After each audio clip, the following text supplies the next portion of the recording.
2025-26ನೇ ಸಾಲಿನಲ್ಲಿ HDFC bank ವಿದ್ಯಾರ್ಥಿ ವೇತನಕ್ಕೆ ಅನೇಕ ಜನ ವಿದ್ಯಾರ್ಥಿ ಮಿತ್ರರು ಅರ್ಜಿಗಳನ್ನು ಸಲ್ಲಿಸಿದ್ದೀರಿ. ಈಗಾಗಲೇ ಅನೇಕ ಜನ ವಿದ್ಯಾರ್ಥಿ ಮಿತ್ರರು ಅವಾರ್ಡೆಡ್ ಆಗಿ ಅಮೌಂಟ್ ಕೂಡ ಪಡೆದುಕೊಂಡಿದ್ದೀರಿ. ಇನ್ನು ಯಾವೆಲ್ಲ ವಿದ್ಯಾರ್ಥಿಗಳದು ಎಲಿಜಿಬಿಲಿಟಿ ವೆರಿಫೈಡ್ ಮಾತ್ರ ತೋರಿಸ್ತಾ ಇದೆ ಅಂತಹ ವಿದ್ಯಾರ್ಥಿಗಳಿಗೆ ಮತ್ತು ಅರ್ಜಿ ಸಲ್ಲಿಸಿದಂತಹ ಎಲ್ಲ ವಿದ್ಯಾರ್ಥಿಗಳು ಕೂಡ ಒಂದು ಸಿಹಿ ಸುದ್ದಿ ಇದೆ. ಅದರ ಕುರಿತು ಈ ವಿಡಿಯೋದಲ್ಲಿ ಸಂಪೂರ್ಣವಾದಂಥ ಮಾಹಿತಿಯನ್ನು ತಿಳಿಸ್ಕೊಡ್ತಾ ಇದ್ದೀನಿ. ಒಟ್ಟಾರೆಯಾಗಿ ನಿಮ್ಮ ಎಲ್ಲ ಪ್ರಶ್ನೆಗಳಿಗೂ ಅಂದರೆ ನಿಮ್ಗೆ ಏನೆಲ್ಲ ಡೌಟ್ ಇರುತ್ತೋ ಆ ಎಲ್ಲ ಡೌಟ್ಗಳಿಗೂ ಕೂಡ ಈ ವಿಡಿಯೋದಲ್ಲಿ ಸಂಪೂರ್ಣವಾದಂಥ ಉತ್ತರ ಸಿಗ್ತಾ ಇದೆ. ದಯವಿಟ್ಟು ವಿಡಿಯೋನ ಪೂರ್ತಿಯಾಗಿ ವೀಕ್ಷಣೆ ಮಾಡಿರಿ. ಜೊತೆಗೆ HDFC ಬ್ಯಾಂಕ್ ಪರಿವರ್ತನಾ ವಿದ್ಯಾರ್ಥಿ ವೇತನದ ಫಲಿತಾಂಶವನ್ನು ಕೂಡ ಪ್ರಕಟ ಮಾಡಿದ್ದಾರೆ. ರಿಸಲ್ಟನ್ನು ಅನೌನ್ಸ್ಮೆಂಟ್ ಮಾಡಿದ್ದಾರೆ. ಹಾಗಾದರೆ ಮುಂದೆ ರಿಸಲ್ಟನ್ನು ಮತ್ತೊಮ್ಮೆ ಅನೌನ್ಸ್ಮೆಂಟ್ ಮಾಡ್ತಾರಾ ಇಲ್ವಾ, ನಾವು ಸೆಲೆಕ್ಷನ್ ಹಾಕಿವಾ ಇಲ್ವಾ ಅಂತೇಳಿ ಅನೇಕ ಡೌಟ್ಗಳಿರುತ್ತೆ. ಆ ಎಲ್ಲ ಡೌಟ್ಗಳಿಗೂ ಕೂಡ ಈ ವಿಡಿಯೋದಲ್ಲಿ ಸ್ಪಷ್ಟವಾದಂಥ ಕ್ಲಾರಿಟಿಯನ್ನು ಕೊಡ್ತಾ ಇದ್ದೀನಿ ಮತ್ತು ನಿಮಗೆ ಸ್ಪಷ್ಟವಾದಂಥ ಕ್ಲಾರಿಟಿ ಕೂಡ 100% ಸಿಗುತ್ತೈತಿ. ದಯವಿಟ್ಟು ವಿಡಿಯೋನ ಪೂರ್ತಿಯಾಗಿ ವೀಕ್ಷಣೆ ಮಾಡಿರಿ. ಮೊದಲನೇ ಒಂದು ಪ್ರಮುಖ ಗುಡ್ ನ್ಯೂಸ್ ಬಗ್ಗೆ ನೋಡೋದಾದ್ರೆ, ಇನ್ನು ಸದ್ಯದಲ್ಲೇ 2026-27ನೇ ಸಾಲಿನ HDFC ಬ್ಯಾಂಕ್ ವಿದ್ಯಾರ್ಥಿ ವೇತನದ ಅರ್ಜಿಗಳು ಪ್ರಾರಂಭವಾಗಲಿದೆ. ಇನ್ನೇನು ಒಂದು ತಿಂಗಳ ಒಳಗಾಗಿ ಅಂದರೆ ಈ ಮಾರ್ಚ್ ಮುಗಿಯುವುದರ ಒಳಗಾಗಿ ಅಪ್ಲಿಕೇಶನ್ಗಳು ಓಪನ್ ಆಗುತ್ತೆ. 2026-27ನೇ ಸಾಲಿನಲ್ಲಿ ಅಡ್ಮಿಷನ್ ಮಾಡಿದಂತಹ ಎಲ್ಲ ವಿದ್ಯಾರ್ಥಿಗಳು ಅರ್ಜಿಗಳನ್ನು ಸಲ್ಲಿಸಬಹುದು. ಅಪ್ಲಿಕೇಶನ್ ಸ್ಟಾರ್ಟ್ ಆದ ತಕ್ಷಣ ನಾನು ನಿಮಗೆ ಮತ್ತೊಂದು ವಿಡಿಯೋ ಮಾಡಿ ಅಪ್ಡೇಟ್ ಮಾಡ್ತೀನಿ. ಇನ್ನು ಎರಡನೇ ಪ್ರಮುಖವಾದಂಥ ಅಪ್ಡೇಟ್ ಬಗ್ಗೆ ನೋಡೋದಾದ್ರೆ, HDFC ಬ್ಯಾಂಕ್ ಪರಿವರ್ತನಾ ವಿದ್ಯಾರ್ಥಿ ವೇತನದ ಫಲಿತಾಂಶವನ್ನು ಪ್ರಕಟ ಮಾಡಿದ್ದಾರೆ. ಇಲ್ಲಿ ಲೈವ್ ಪ್ರೂಫ್ನಲ್ಲಿ ಕೂಡ ನಾನು ನಿಮಗೆ ತೋರಿಸ್ಕೊಡ್ತೀನಿ. ಇಲ್ಲಿ ನೀವು ಕೂಡ ಬಡಿ ಪವರ್ ಸ್ಟಡಿ ಅವರ ಅಧಿಕೃತ ವೆಬ್ಸೈಟಿಗೆ ಹೋಗಿ ಅಲ್ಲಿ ಕೂಡ ನೀವು ಚೆಕ್ ಮಾಡ್ಕೊಳ್ಬಹುದು. ಇಲ್ಲಿ ತೋರಿಸ್ತೀನಿ, ನೋಡ್ಬೋದು. ಇವತ್ತು ತಾನೇ ರಿಸಲ್ಟನ್ನು ಮತ್ತೊಮ್ಮೆ ಅನೌನ್ಸ್ಮೆಂಟ್ ಮಾಡಿದ್ದಾರೆ. ಇಲ್ಲಿ ಕಾಣ್ತಾ ಇರ್ಬೋದು. ಈ ವಿದ್ಯಾರ್ಥಿ ವೇತನದಲ್ಲಿ 80% ವಿದ್ಯಾರ್ಥಿಗಳು ಕರ್ನಾಟಕದಿಂದನೇ ಆಯ್ಕೆಯಾಗಿದ್ದಾರೆ. ಅಂದರೆ 80% ಕರ್ನಾಟಕದ ವಿದ್ಯಾರ್ಥಿಗಳು ಈ ವಿದ್ಯಾರ್ಥಿ ವೇತನದ ಪ್ರಯೋಜನವನ್ನು ಪಡ್ಕೊಂಡಿದ್ದಾರೆ. ಅಂತಹ ಎಲ್ಲ ವಿದ್ಯಾರ್ಥಿಗಳಿಗೂ ಕೂಡ ಕಂಗ್ರ್ಯಾಚುಲೇಷನ್ಸನ್ನು ಹೇಳ್ತೀನಿ. ಇಲ್ಲಿ ನೋಡ್ಬೋದು, HDFC ಬ್ಯಾಂಕ್ ಪರಿವರ್ತನಾ ಸ್ಕಾಲರ್ಶಿಪ್ ಪೋಸ್ಟ್ ಗ್ರ್ಯಾಜುಯೇಷನಲ್ಲಿ 517 ಜನ ಪಡ್ಕೊಂಡಿದ್ರೆ, ಇನ್ನು ಅಂಡರ್ ಗ್ರ್ಯಾಜುಯೇಷನಲ್ಲಿ 1266 ವಿದ್ಯಾರ್ಥಿಗಳು ಈ ವಿದ್ಯಾರ್ಥಿ ವೇತನದ ಪ್ರಯೋಜನವನ್ನು ಪಡ್ಕೊಂಡಿದ್ದಾರೆ. ಜೊತೆಗೆ ಮೆರಿಟ್ ಕಮ್ ಸ್ಕೂಲ್ ಅಂದರೆ 1ರಿಂದ 12ನೇ ತರಗತಿ ಓದ್ತಿರುವಂಥ ವಿದ್ಯಾರ್ಥಿಗಳಲ್ಲಿ 568 ವಿದ್ಯಾರ್ಥಿಗಳು ಈ ವಿದ್ಯಾರ್ಥಿ ವೇತನದ ಪ್ರಯೋಜನವನ್ನು ಪಡ್ಕೊಂಡಿದ್ದಾರೆ. ಇಲ್ಲಿ ರಿಸಲ್ಟನ್ನು ಯಾವ ರೀತಿ ಚೆಕ್ ಮಾಡೋದು ಅಂತ ನೋಡೋದಾದ್ರೆ, ನೀವು ರಿಸಲ್ಟ್ ಮೇಲೆ ಕ್ಲಿಕ್ ಮಾಡ್ಕೊಂಡ ತಕ್ಷಣ ಈ ರೀತಿಯಾದಂತಹ ಆಪ್ಷನ್ ಓಪನ್ ಆಗುತ್ತೆ. ಅಂದರೆ ಇಲ್ಲೆಲ್ಲ ರಿಸಲ್ಟ್ಗಳು ಕೂಡ ಶೋ ಆಗುತ್ತೆ. ಇದ್ರ ಮೇಲೆ ನೀವು ಅಂಡರ್ ಗ್ರ್ಯಾಜುಯೇಷನ್ ಓದ್ತಾ ಇದ್ದರೆ ಸೆಕೆಂಡ್ ಒನ್ ಮೇಲೆ ಕ್ಲಿಕ್ ಮಾಡ್ಕೊಳ್ಬೇಕು. ಹಾಗೆ ಪೋಸ್ಟ್ ಗ್ರ್ಯಾಜುಯೇಷನ್ ಓದ್ತಾ ಇದ್ದರೆ ಫಸ್ಟ್ ಒನ್ನು.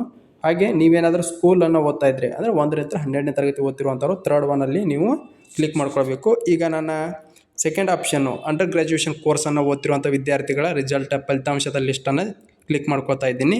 ಇಲ್ಲಿ ಕೆಳಗೆ ಸ್ಕ್ರೋಲ್ ಮಾಡ್ಕೊಂಡ ತಕ್ಷಣ ನೋಡ್ಬೋದು, ಅನೇಕ ಜನ ವಿದ್ಯಾರ್ಥಿ ಮಿತ್ರರು ಆಯ್ಕೆಯಾಗಿದ್ದಾರೆ. ಆಲ್ಮೋಸ್ಟ್ 80% ವಿದ್ಯಾರ್ಥಿಗಳು ಕರ್ನಾಟಕದವರೇ ಆಯ್ಕೆಯಾಗಿದ್ದಾರೆ. ಇಲ್ಲಿ ನೋಡ್ಬೋದು ಕರ್ನಾಟಕ ಹಾಗೆ ಇಲ್ಲಿ ಕೆಳಗೆ ಬಂದರೆ ಕರ್ನಾಟಕ ಇದೇ ರೀತಿ ಅನೇಕ ಜನ ವಿದ್ಯಾರ್ಥಿ ಮಿತ್ರರು ಕರ್ನಾಟಕದವರೇ ಆಯ್ಕೆಯಾಗಿದ್ದಾರೆ. ಎಲ್ರಿಗೂ ಕೂಡ ಕಂಗ್ರ್ಯಾಚುಲೇಷನ್ಸ್ ಹೇಳ್ತೀನಿ. ಬೇಕಾದ್ರೆ ಒಂದು ಸಾರಿ ನೀವು ಕೂಡ ಚೆಕ್ ಮಾಡಿರಿ. ಬೇಕಾದ್ರೆ ಈ ಲಿಸ್ಟನ್ನು ಒಂದು ಬುಕ್ನಾಗ ಬರೆದು ನೋಡ್ರಿ. ಅತಿ ಹೆಚ್ಚು ವಿದ್ಯಾರ್ಥಿಗಳು ಆಯ್ಕೆಯಾಗಿರುವುದೇ ಕರ್ನಾಟಕದಿಂದ. ಎಲ್ರಿಗೂ ಕೂಡ ಕಂಗ್ರ್ಯಾಚುಲೇಷನ್ಸ್ ಅಂತ ಹೇಳ್ತೀನಿ. ಇದೊಂದು ಸಿಹಿ ಸುದ್ದಿ ಅಂತಲೇ ಹೇಳ್ಬೋದು. ಇನ್ನು ಮೂರನೇ ಅತಿ ಪ್ರಮುಖವಾದಂಥ ಅಪ್ಡೇಟ್ ಬಗ್ಗೆ ಮಾಹಿತಿಗಾಗಿ ಬರುವುದಾದರೆ, ಇಲ್ಲಿ ತಾವೆಲ್ಲರೂ ಕೂಡ ಈಗಾಗಲೇ ಅರ್ಜಿಗಳನ್ನು ಸಲ್ಲಿಸಿ ಯಾರೆಲ್ಲ ವಿದ್ಯಾರ್ಥಿಗಳು ಅರ್ಜಿಗಳನ್ನು ಸಲ್ಲಿಸಿ ಶಾರ್ಟ್ ಲಿಸ್ಟ್ ಆಗಿದ್ದೀರಿ, ವಿಡಿಯೋ ಇಂಟ್ರೊಡಕ್ಷನನ್ನು ಕಂಪ್ಲೀಟ್ ಮಾಡಿಲ್ಲ ಅಂಥವರಿಗೆ ಈಗಲೂ ಕೂಡ ವಿಡಿಯೋ ಇಂಟ್ರೊಡಕ್ಷನನ್ನು ಕಂಪ್ಲೀಟ್ ಮಾಡಲು ಅವಕಾಶವನ್ನು ಕೊಟ್ಟಿದ್ದಾರೆ. ನೋಡ್ಬೋದು, ಇಲ್ಲಿ ವಿದ್ಯಾರ್ಥಿಗಳು ಅಪ್ಲಿಕೇಶನ್ಗಳನ್ನು ಹಾಕಿದ್ದಾರೆ, ಆದರೆ ವಿಡಿಯೋ ಇಂಟ್ರೊಡಕ್ಷನನ್ನು ಕಂಪ್ಲೀಟ್ ಮಾಡಿಲ್ಲ. ಅಂತಹ ವಿದ್ಯಾರ್ಥಿಗಳು ವಿಡಿಯೋ ಇಂಟರ್ವ್ಯೂ ಆ್ಯಪನ್ನು ಬಡಿ ಪವರ್ ಸ್ಟಡಿ ಅವರ ಅಧಿಕೃತ ಒಂದು ಆ್ಯಪ್ ಇದೆಯಲ್ಲ, ಆ ಆ್ಯಪನ್ನು ಡೌನ್ಲೋಡ್ ಮಾಡಿಕೊಂಡು ನೀವು ಕೂಡ ವಿಡಿಯೋ ಇಂಟ್ರೊಡಕ್ಷನನ್ನು ಕಂಪ್ಲೀಟ್ ಮಾಡಿರಿ. ಇನ್ನು ವಿಡಿಯೋ ಇಂಟ್ರೊಡಕ್ಷನ್ ಕಂಪ್ಲೀಟ್ ಮಾಡಿದಂಥ ವಿದ್ಯಾರ್ಥಿಗಳದ್ದು ಎಲಿಜಿಬಿಲಿಟಿ ವೆರಿಫೈಡ್ ಮಾತ್ರ ತೋರಿಸ್ತಾ ಇದೆ. ಈಗಾಗಲೇ ರಿಸಲ್ಟನ್ನು ಅನೌನ್ಸ್ಮೆಂಟ್ ಮಾಡಿದ್ದಾರೆ. ನಮಗೆ ಸ್ಕಾಲರ್ಶಿಪ್ ಅಮೌಂಟ್ ಬರುತ್ತಾ ಬರಲ್ವಾ ಅಂತೇಳಿ ಅನೇಕ ಜನ ಕೇಳ್ತೀರಿ. ಅದರ ಬಗ್ಗೆ ಸ್ಪಷ್ಟತೆಯನ್ನು ಕೊಡುವುದಾದ್ರೆ, ಇನ್ನೂ ನೀವು ಆಯ್ಕೆ ಆಗುವ ಸಾಧ್ಯತೆ ಅತಿ ಹೆಚ್ಚಾಗಿರ್ತೈತಿ. 80% ನೀವು ಕೂಡ ಆಯ್ಕೆ ಆಗ್ಬೋದು. ಇನ್ನೂ ಪ್ರೊಸೆಸ್ಸಲ್ಲಿದೆ. ಅಂದರೆ ಸ್ಟೆಪ್ ಬೈ ಸ್ಟೆಪ್ ಅವರು ರಿಸಲ್ಟನ್ನು ಅನೌನ್ಸ್ಮೆಂಟ್ ಮಾಡ್ಕೊಳ್ತಾ ಜೊತೆಗೆ ಸ್ಟೆಪ್ ಬೈ ಸ್ಟೆಪ್ ವೆರಿಫಿಕೇಷನನ್ನು ಕಂಪ್ಲೀಟ್ ಮಾಡ್ಕೊಳ್ತಾ ಹೋಗಿರ್ತಾರೆ. ಕಳೆದ ಬಾರಿ ಸುಮಾರು 1800 ಅಂಡರ್ ಗ್ರ್ಯಾಜುಯೇಷನ್ ಕೋರ್ಸನ್ನು ಓದ್ತಿರುವಂಥ ವಿದ್ಯಾರ್ಥಿಗಳನ್ನು ಆಯ್ಕೆ ಮಾಡಿದ್ದಾರೆ. ಈ ಬಾರಿ ನಮಗೆ ಬಡಿ ಪವರ್ ಸ್ಟಡಿ ಅವರ ಮೂಲಗಳಿಂದ ತಿಳಿದ ಪ್ರಕಾರ ಸುಮಾರು 2000ಕ್ಕಿಂತ ಅಧಿಕ ಜನ ವಿದ್ಯಾರ್ಥಿ ಮಿತ್ರರಿಗೆ ಅಂಡರ್ ಗ್ರ್ಯಾಜುಯೇಷನ್ ಓದ್ತಾ ಇರುವಂಥ ವಿದ್ಯಾರ್ಥಿಗಳಿಗೆ ಮಾತ್ರ ಹೇಳ್ತಾ ಇರೋದು, ಸುಮಾರು 2,000ಕ್ಕಿಂತ ಅಧಿಕ ವಿದ್ಯಾರ್ಥಿಗಳನ್ನು ಆಯ್ಕೆ ಮಾಡುವಂತಹ ಸಾಧ್ಯತೆ ಇದೆ.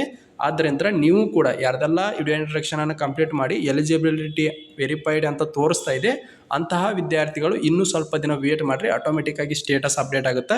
ಒಂದು ವೇಳೆ ನೀವು ಸೆಲೆಕ್ಷನ್ ಆಗಲಿಲ್ಲ ಅಂದ್ರೆ ನಾಟ್ ಸೆಲೆಕ್ಟೆಡ್ ಅಂತೇಳಿ ಆಟೋಮೆಟಿಕ್ಕಾಗಿ ಬಂದುಬಿಡುತ್ತೆ.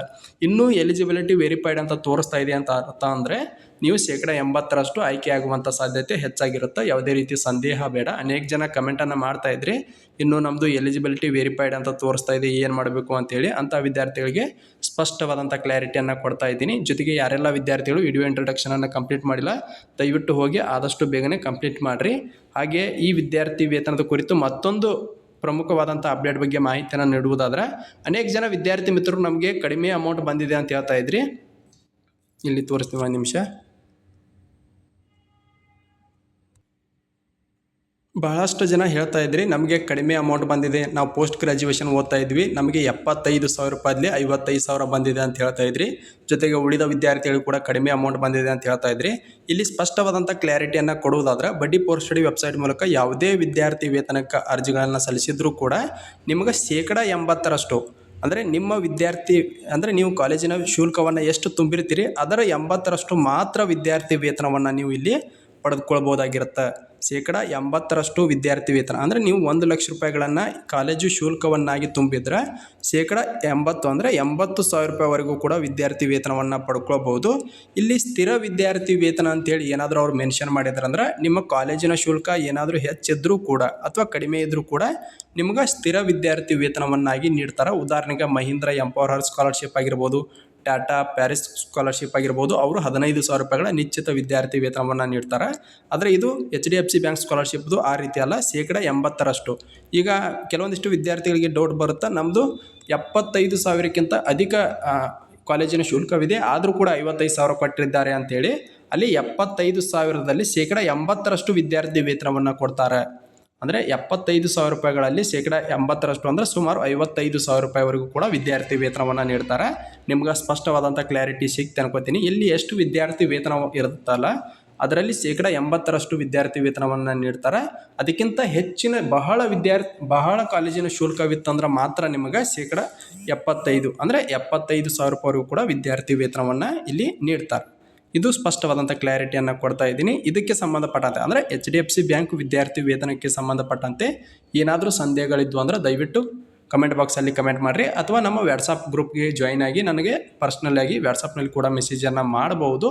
ಈ ವಿಡಿಯೋ ಇಷ್ಟ ಆಗಿತ್ತಂದ್ರೆ ಲೈಕ್ ಮಾಡಿರಿ. ಹಾಗೆ ಇದೇ ಮೊದಲ ಬಾರಿಗೆ ಯಾರಾದರೂ ನಮ್ಮ ಯೂಟ್ಯೂಬ್ ಚಾನಲ್ನ ನೋಡ್ತಾ ಇದ್ದರೆ ಸಬ್ಸ್ಕ್ರೈಬ್ ಮಾಡ್ಕೊರಿ. ಯಾವೆಲ್ಲ ವಿದ್ಯಾರ್ಥಿಗಳಿಗೆ ಈ ಸ್ಕಾಲರ್ಶಿಪ್ ಬಂದಿದೆ ದಯವಿಟ್ಟು ಕಮೆಂಟ್ ಬಾಕ್ಸಲ್ಲಿ ಕಮೆಂಟ್ ಮಾಡಿರಿ ಅಂತ ಹೇಳ್ತಾ ಈ ವಿಡಿಯೋನ ಇಲ್ಲಿಗೆ ಮುಗಿಸ್ತಾ ಇದ್ದೀನಿ.